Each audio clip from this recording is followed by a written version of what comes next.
It's the world's oldest existing secret society, the Freemasons. Throughout their long history, they've been suspected of plotting to take over the world. Accused of fomenting bloody revolution in England, France, and America. Reviled as devil worshippers who stole the ancient treasure of King Solomon to fund their diabolical schemes. The Freemasons insist they're just a public-spirited brotherhood, bound together by secret and elaborate, but ultimately harmless rituals. What is the truth about the Freemasons? What are their secrets? And why, when it comes to the Freemasons, is fact often stranger than fiction?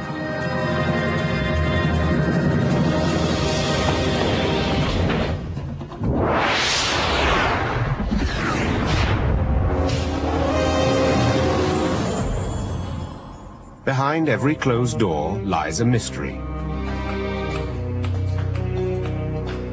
The Freemasons' secret history begins inside a sacred temple 1,000 years before Christ, with the shadowy figure at the heart of Freemasonry, Hiram Abiff, also known as the widow's son. There is no one version of the Hiram Abiff legend, just as there is no one version of any legend. According to the Freemasons, the widow's son of Hiram Abiff is the master builder of King Solomon's temple. The temple was built to house the stone tablets inscribed with the 10 Commandments and the holy presence of God. According to Freemason legend, Israel's King Solomon received the design directly from God. Hiram also knew the secrets of the divine plan. In the story, Hiram Abiff is accosted by 3 junior workers who are jealous of the fact that they have not been given all the secrets of Masonry, and they try to extort them from Hiram Abiff. The workers believed that a single secret code word held the key to Hiram's knowledge of God's divine plan, and, with it, magical powers. Each one of the 3 assailants of Hiram is constantly asking for the secret word. And Hiram keeps telling them, you know, this is strange. Why are you asking for this? At noon each day, Hiram left the site to pray. One day, the 3 workers lay in wait, one at each of the temple's 3 doors. As Hiram approached the east door, the first man stopped him and demanded the secret. Hiram replied that when the temple was finished, he would be told the secret word. The word is given in recognition of accomplishment. When a Mason has proved himself as an apprentice and as an expert craftsman, he's then recognized by being given the word of a Master Mason. Rebuked, the man slashed at Hiram's throat with a sharpened stone. Hiram escaped, but at the south door, the second man demanded the secret. Once more, the wounded Hiram refused and was struck with a mason's square. Hiram staggered to the west door. Again the demand. Again he refused, and was finally dealt the death blow. As he died, he cried out, "Who will help the widow's son?" This phrase has become the Freemasons' universal cry for help from brother Masons. Hiram Abiff's refusal to give up his secret knowledge to the undeserving has made him the greatest of Freemason heroes. Hiram Abiff represents the free Mason. That is, the builder who is free, who has a free mind, and that means freedom of religion, freedom of speech, freedom of movement, all these liberties that we cherish today.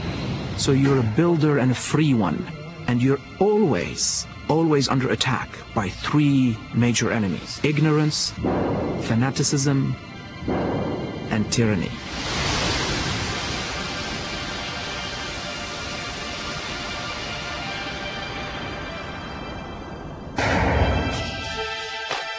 There is little evidence outside the Bible that either Hiram Abiff or Solomon's Temple ever existed. Yet the design of each of the 15,000 Masonic lodge buildings around the world today is based on the biblical description of Solomon's temple. The Masons wear ritual costumes that have symbolic ties to the temple. And within the lodge's innermost chambers, they reenact the ritual murder of Hiram Abiff. This is a recreation of the initiation rite of a Master Mason. The exact contents of the ceremony vary between lodges and remain a secret. This scene was recreated with the help of current and former Freemasons. When I joined, the rituals were just about as crazy as I thought they would be. I asked everybody what they meant, and the answer was, well, you'll find out, don't worry. And over the next 2 or 3 years, it became evident that they hadn't a clue. Nobody knows what those rituals are about. So it started me in my quest to try and understand them further.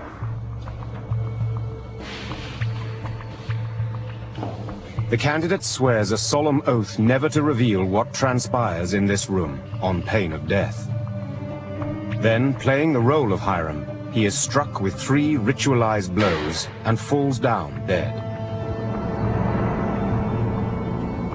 It is an allegorical story of fidelity, of integrity, of keeping your word and your bond. 2 times, other Masons try to revive him, but in vain. The 3rd time they succeed, and the candidate rises, reborn as a Master Mason. It is to teach the Mason the importance of the immortality of the soul. And in so doing, a Mason should not only strive to develop himself physically and intellectually, but also spiritually and esoterically. It is about death and resurrection, which is at the heart of the concept of Freemasonry. Each Freemason is physically resurrected from a symbolic death. It's all allegorical. And this is what people will never understand. It is really an individual secret. There is no secret for the fraternity and for Freemasonry. It is an individual secret that is hidden inside each and every Mason. And that is of great importance to the Mason, whether it's a he or she. And I mention she, by the way, because although in Europe there are many more female Masons, women Masons, in the United States they have more of a auxiliary body. However, feminine Freemasonry has already been introduced to the United States by the Europeans. Today, there are almost 3 million Freemasons worldwide, forming the world's oldest existing secret society. Many are educated men, civic leaders, movers and shakers in their communities. Some of the world's most successful men have been members: Winston Churchill, Henry Ford, Duke Ellington, the philosopher Voltaire, and Mozart were all Freemasons.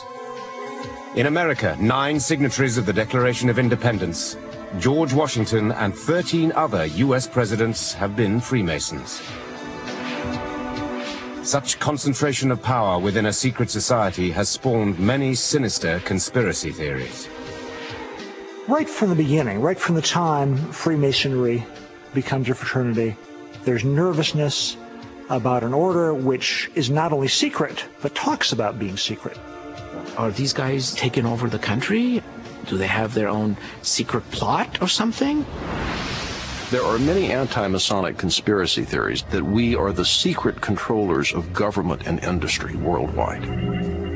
There's also a theory out there that the secret inner circle of Freemasonry worships Satan. Didn't you know that it was a Jewish Masonic imperialist conspiracy that killed Lady Di? You find that on the internet.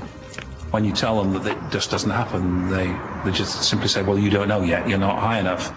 I guess the best case you could make that the Masons are dangerous and sinister is that we've been around for centuries, located everywhere, that men of power and import have belonged to us, and we meet privately. However, I'd like to add, if we can't agree on whether to serve ham sandwiches or tuna sandwiches after the meeting, how can we possibly agree to take over the world? And yet the Freemasons have been the focus of fear and speculation since their beginnings many centuries ago, when Europe entered the Dark Ages and the stonemasons used their almost magical skills to build the great cathedrals, laying the groundwork for a secret society.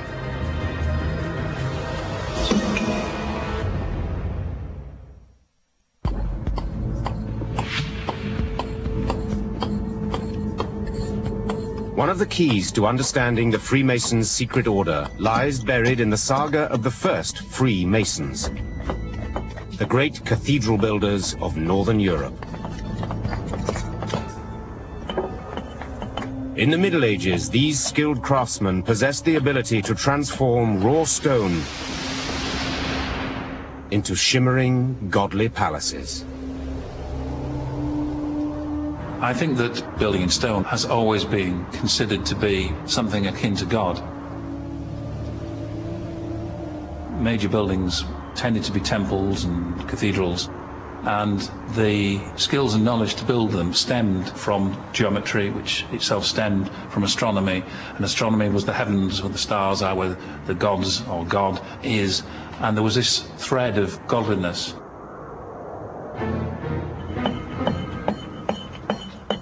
Their almost magical skills earned the stonemasons a special place in medieval Europe. They were free to travel across any border to wherever their work took them. For this rare privilege of freedom of movement, they were known as free stonemasons.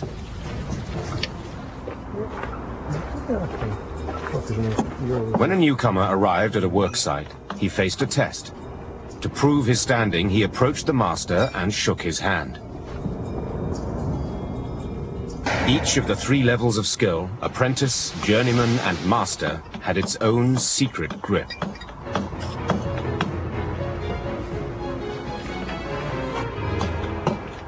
The Freemasons' secret society later adopted the stonemasons' handshakes as its own. A 19th century book claimed to reveal the secret handshakes. The grip of the entered apprentice is made by pressing the thumb against the top of the first knuckle joint of the fellow mason. The pass grip of the fellow craft is taken as in an ordinary handshake, and the mason presses the top of his thumb against the space between the first and second knuckle joints. The real grip of a master. Mason firmly grasps the right hand of a fellow mason. The thumbs of both hands are interlaced. This grip is also called the strong grip or the lion's paw. The handshakes were created in the stonemasons' guilds, the medieval precursors of trade unions. The guilds were run democratically. Every mason, from the richest master to the humblest apprentice, addressed the other as brother. This tradition of equality is represented in modern Freemasonry by the symbol of the medieval stonemason's level. The level is to remind the mason that there are people of different cultures, different backgrounds, different professions. Yet in the lodge, we all meet on the level. That's where it comes from in the English language, being on the level or level with me. It comes from the Masonic teaching. You end up on the level.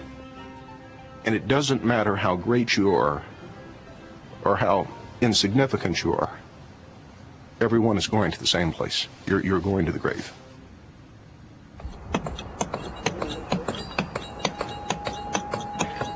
The simple tools of the medieval stonemasons gave them powers even they didn't fully understand.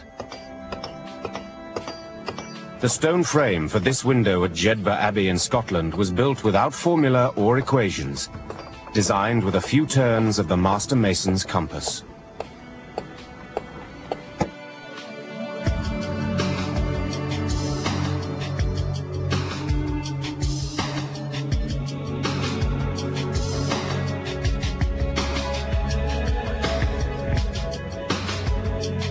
The stonemasons favored certain proportions, such as the ratio we now understand as 1.414 to 1. That's the ratio of the length of Jedburgh Abbey to the length of its nave. This ratio was not only considered pleasing to the eye, it was held as sacred, creating a mystical connection with the power of God.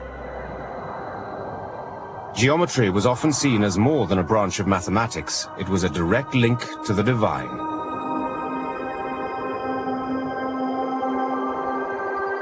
Today, the stonemasons' combination of maths and mysticism lives on in the secret society of Freemasons. I think at the heart of Freemasonry is this unstable mixture of two different views of the world. On one hand, you have the view that the world is complicated, it's mysterious, that people in the past knew things that we didn't know today. On the other hand, you have another view of the world, that it's simple, that it's based upon rules, and it's essentially mathematical. And what Freemasonry does is it takes these two views, which have now in our culture become separated, and it keeps them together. The medieval stonemasons' unique mix of scientific skill, mystical thinking, and egalitarianism would prove irresistible to a radical new brand of thinker emerging in Europe. The scientists and philosophers of the Enlightenment. Good to see you, brother. By the early 18th century, these educated men would take over the Stonemasons' Guild and create a force that would change the world.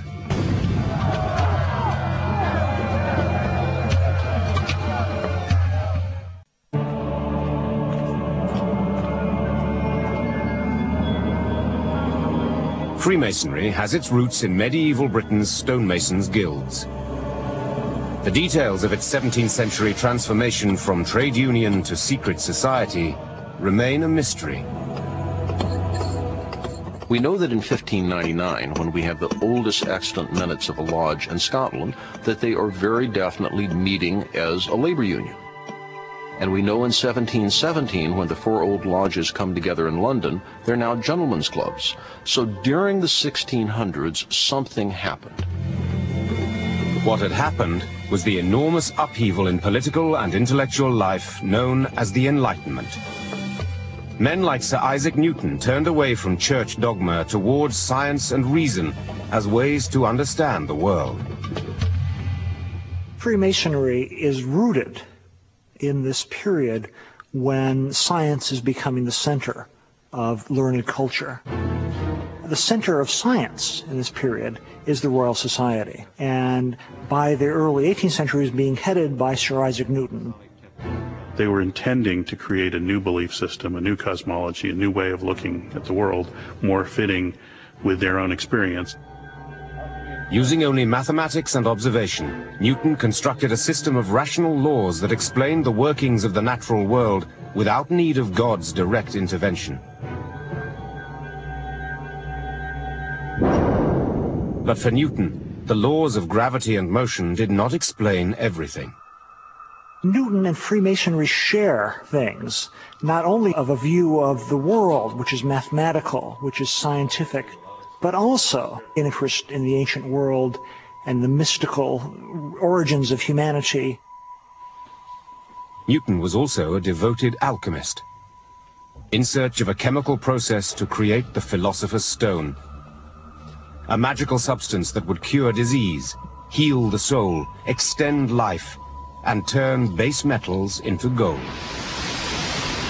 He also grew obsessed with the biblical description of Solomon's temple, believing that its design must hold ancient wisdom and perhaps the secret recipe for the philosopher's stone. Whilst a lot of this is theological and fanciful, in my view a lot of it is science too, very ancient science. So there is a period in ancient history where the two became mixed together, where science and theology were two halves of the same thing. Newton drew up detailed diagrams of Solomon's temple, reconstructed its geometry, made predictions of the future by interpreting its dimensions, but failed to discover the philosopher's stone.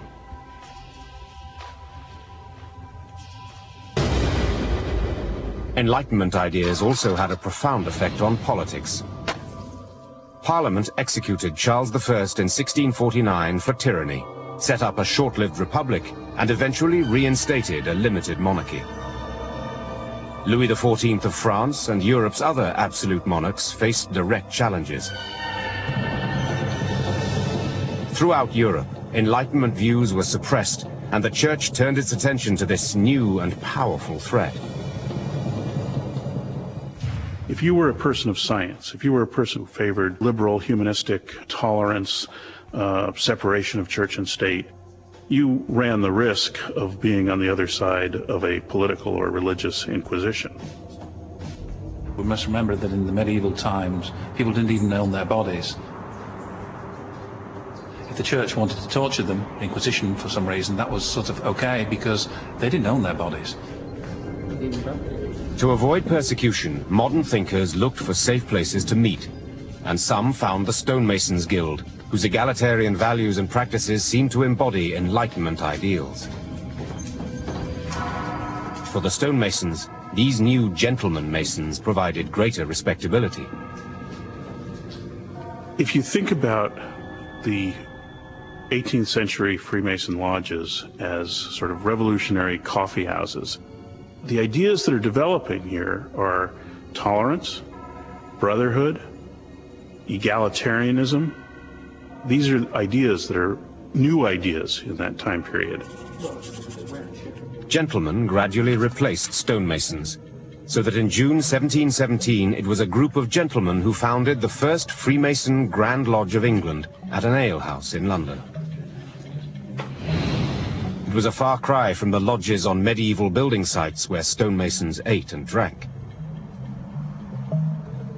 The Freemasons' basic charter made religious tolerance its first rule, a radical idea at that time. Masons elected their leaders democratically, an approach that would soon have sweeping impact. The Masons embellished the legend of Hiram Abiff, the free builder, and created an extensive language of symbols aimed at developing moral character and improving society. There are so many symbols in Freemasonry that it's difficult to say which are the most important. The square reminds me to square my actions by the square of virtue. The compasses tells me that I should circumscribe my passions. The letter G stands for geometry, which was in the center of the Mason's life, or God, who is in the center of the Freemason's life. The letter G refers to the supreme being, the grand architect of the universe. And we use that term to emphasize freedom of religion, because people can define that supreme being any way they want.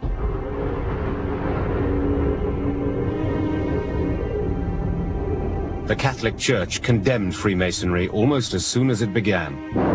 In 1738, Pope Clement XII issued the first of what would become over the centuries a torrent of papal bulls attacking the Freemasons. The secret societies called the Freemasons are depraved and perverted. They pose a great danger to the souls of the faithful. Therefore do we command most strictly that no Catholic shall dare to enter, propagate, or support these Freemasons, under pain of excommunication.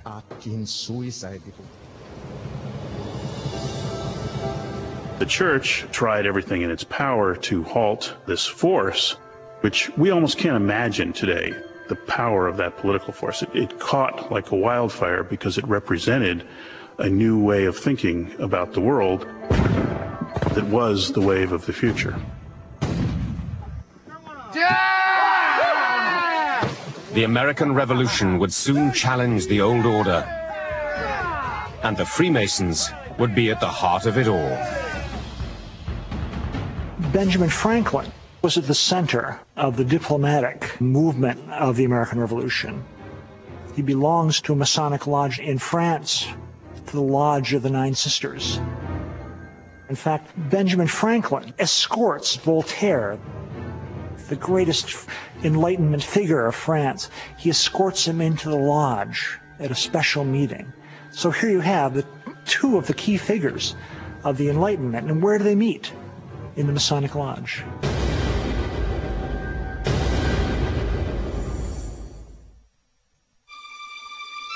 The accepted history of the Freemasons links the secret society to medieval stonemasons.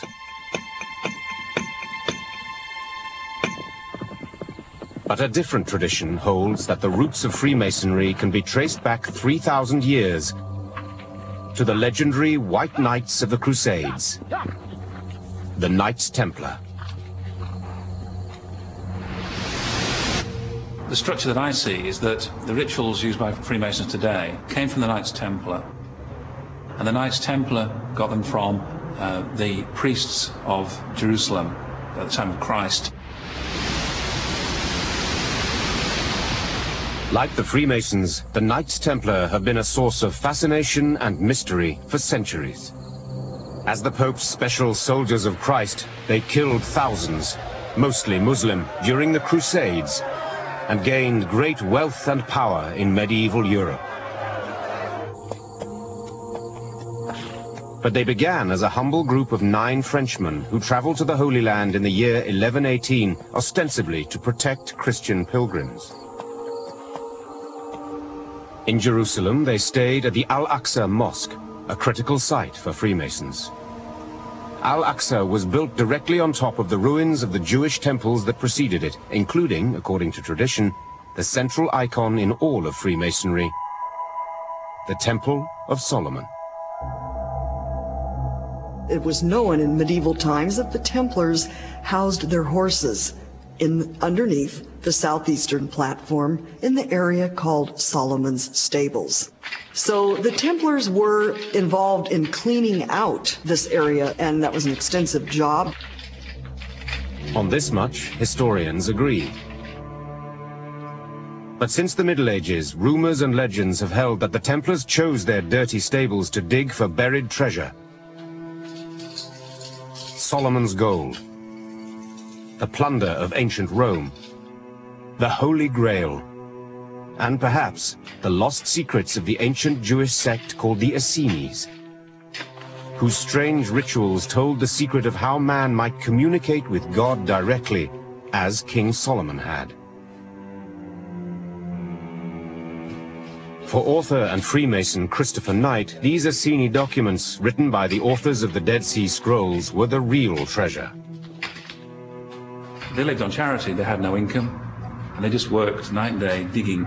They found their documents over those 9 years, and their treasures, and within months they were fabulously rich. Treasure hunters or not, the Templars returned to Europe in 1127 and quickly gained the sponsorship of the Church. Their group soon expanded in number to include 1,200 knights and more than 20,000 retainers. They diversified their services, inventing early forms of banking, shipping, and security. Within a generation, they were a powerful international force. The Knights Templar were really the first multinational banking concern and multinational corporation of sorts. Templar rules stipulated that their meetings could only take place at night. Perhaps similar to a board meeting today, outsiders were not allowed, so that opened up questions about what was really happening. And within just a handful of years, rumors were spreading that they were conducting strange rituals, which were apparently not Christian. These rituals, argues Christopher Knight, must have come to the Templars from the scrolls they discovered under Solomon's temple. The rituals served as the basis for the rebirth of an ancient religious practice that bonded the Templars together in strength and in secrecy. A bond he claims came to be shared with the Freemasons. The Templars embarked on a massive building program, employing free stonemasons to build the great cathedrals at Chartres, Notre Dame, and many other sites across Europe. Templar families had to bring in stonemasons and turn these people into perhaps something like lower level Templars. They had to give them a ritual, so they were bound to secrecy also. Christopher Knight believes that the Templars' powerful rituals live on in the Freemason ceremonies of today, but that the meaning has been lost. There is one very good reason why Freemasonry created this aura of secrecy. That is because of the rituals they conduct. They don't know why they conduct them. So if you're open with somebody and say, well, yes, I went to this ritual and I had one trouser leg rolled up and I my chest out of here, and I was blindfolded and a noose around my neck and a knife to my chest. And, oh, right, yeah, that's pretty weird. Why did you do that? I don't know. Well, you're going to sound a fool. So you pretend it's secret. The Templars' power in medieval Europe did not last. In 1307, King Philip the Fair of France, plotting to seize the Templar fortune, gave orders to strike down the Templars in a single day. It was early in the morning, at dawn, that the frightening knock on the door came. Suddenly, the stampede began.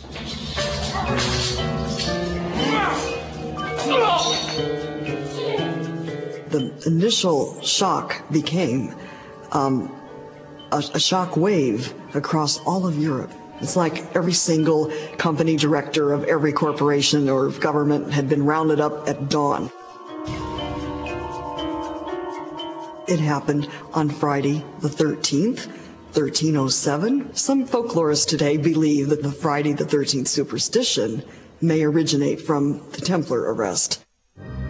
This order has aroused my anger and wrath.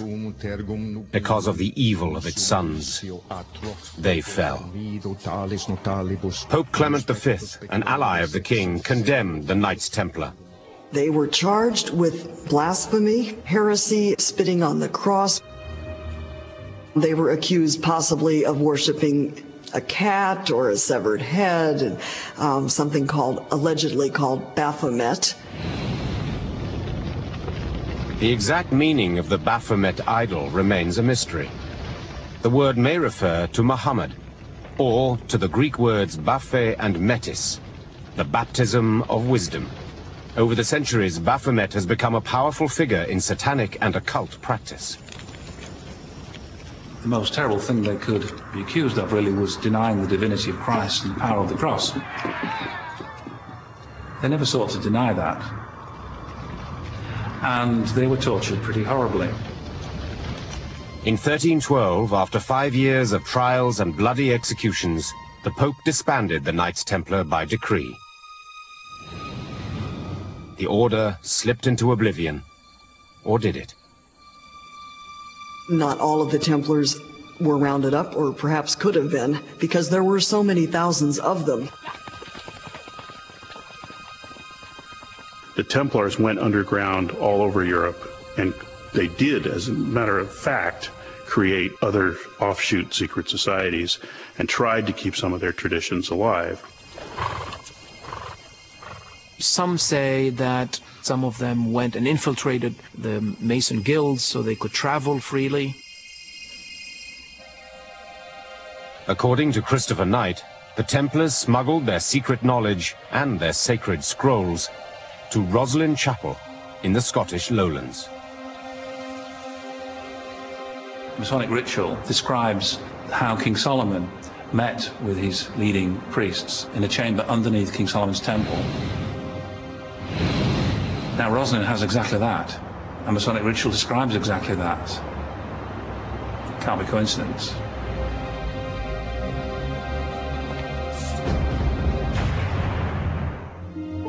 Roslin was the personal project of William St. Clair, a 15th century nobleman, the official patron of the local stonemasons guild, and, according to an inscription added to his tomb long after his death, a Knight Templar.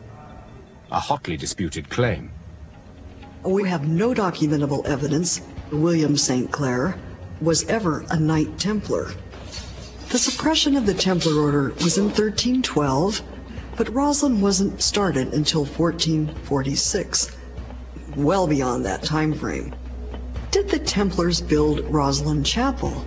The answer is a definitive no. But the Templars did have a fortress near Roslin, and they certainly tried to survive as a secret society. Thousands now flock to Roslin every year on the Templar Trail, thanks mainly to the chapel's featuring role in the best-selling novel, The Da Vinci Code. The chapel's tour guides are more than willing to point out the possible Templar connections. One of the most intriguing ones, perhaps, is just behind me on the window here, the image of the Knight Templar on a horse, and behind him a passenger. It's indicative of the Knight Templars in as much as they invariably had somebody on the horse behind them. It was kind of their, like being a Boy Scout really, you always had a buddy to look after. With the spear and the cross on the back, that's very much a Templar image. Christopher Knight argues that the entire chapel was meant to be a recreation of Solomon's Temple, a signal to underground Knight Templar across the world that their ancient cult would rise again. He points to the half-built west wall of the chapel, which he believes is a copy of Jerusalem's Wailing Wall, and to the overall design, which he argues is based on the structure that rose to replace the Temple of Solomon, Herod's Temple. Roslin Chapel is a 1/3 scale copy of the Herodian Temple. When you marry together the foundations of Roslin and overlay them with the Herodian Temple in Jerusalem, they are the same. They're perfect. It is an exact copy. The Freemason connection with Roslin begins with Solomon's Temple, where the central Freemason legend of Hiram Abiff, the master murdered by jealous apprentices, took place. At Roslin, a corresponding myth surrounds the ornately carved apprentice pillar. It's thought that William Sinclair had been to Rome and seen a pillar which he just thought was so exquisite he wanted to have replicated in his chapel. So he went to his master mason and said, "I've seen a pillar and I would like you to build it for me." The master mason felt it was such a responsibility that he had to go to Rome to see the original before he could build it. And during that time, one of the apprentices had a dream, and in this dream he was told how to build the pillar, and he also saw himself completing it. And William Sinclair, fearing that his master mason may never return from Rome, authorized the apprentice to do it, and this is what he produced. The master mason did return. And on his arrival, when he saw the beautiful pillar, clearly enraged with envy, he gave him a smash across the forehead with a mallet, killing him instantly. The apprentice died from the same kind of blow that killed Hiram Abiff. All of the other apprentices then turned on the master mason and killed him on the spot. So the other apprentices decided that this story shouldn't be forgotten, so they carved faces from the story on the interior of the chapel. That's actually the face of the apprentice. You can see that there is actually a big gash on the upper right-hand side of his forehead where the fatal mallet struck. And directly opposite it, worn smooth by time, is the face of the master mason, who, rather ironically, will be forced forever to look diagonally across the chapel at the apprentice pillar. Other carvings may also refer to the Freemasons. The unusual postures of these figures mimic exactly the curled position of a candidate in a Freemason initiation ritual. And there is more. Perhaps the most single important item is a little carving that stands about that high, which shows a candidate being initiated, one would say, into Freemasonry. But of course this is long before Freemasonry. There's a noose around the person's neck, which is part of the requirement for the first degree in Freemasonry. And it's been held by someone who appears to be a Templar, with the Templar cross on his chest and the beard. And the points of convergence between the modern ritual of the first degree and this are so many that statistically it's impossible for it not to be directly connected in some way.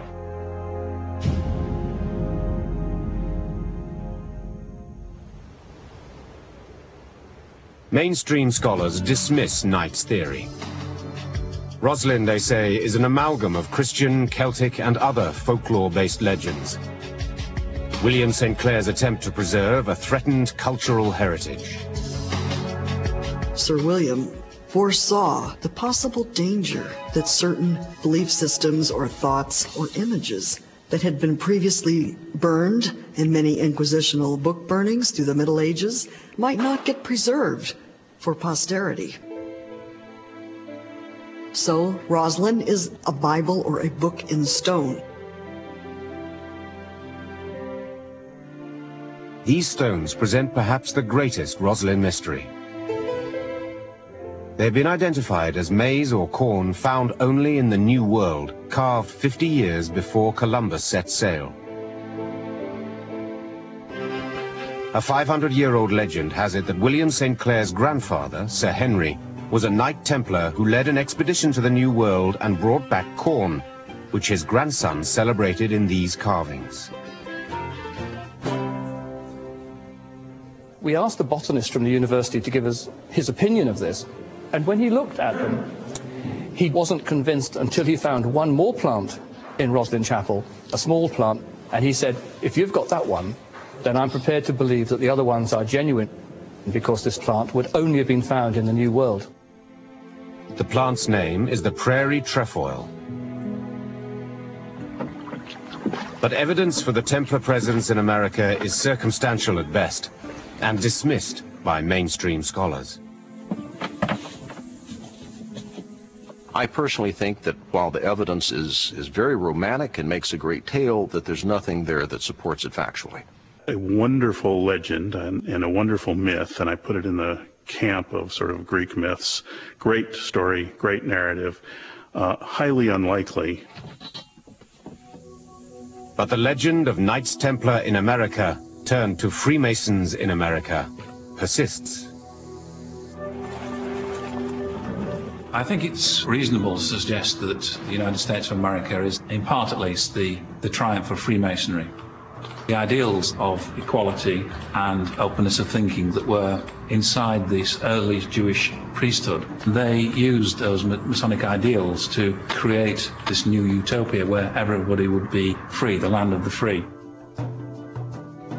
Freemasons Benjamin Franklin, George Washington, Paul Revere and others would all play crucial roles in the American Revolution. In Congress, July 4th, 1776. So crucial that they would give rise to a suspicion that America itself was a secret Masonic project.